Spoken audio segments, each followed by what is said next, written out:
Welcome to the Genius Factory. Enjoy the video. You'll jump straight in.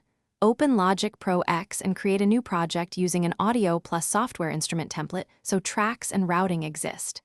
Set sample rate to 44, 1 or 48K HZ and 24-bit to balance quality and CPU. Next, choose buffer size, 64-256 samples, lower for recording, higher for mixing, and enable input monitoring and record enable the target track. Doing this now prevents later latency and misrouted inputs, so you capture clean takes and keep CPU headroom while you lay down your first parts. Once your tracks are recorded, you'll edit and shape sound with purpose. Open the takes folder to comp the best sections and apply flex time to tighten groove without re-recording. Insert stock or third-party plugins on the channel strip. Start with corrective EQ, then gentle compression for control.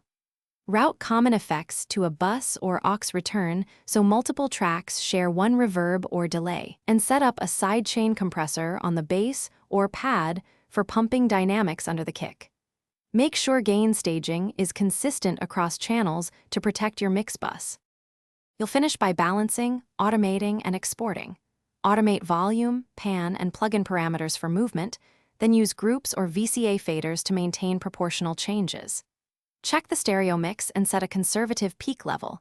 Leave about 3 to 6 dB headroom, then bounce using WAV or AF at your chosen sample rate and 24-bit, adding dither if reducing bit depth.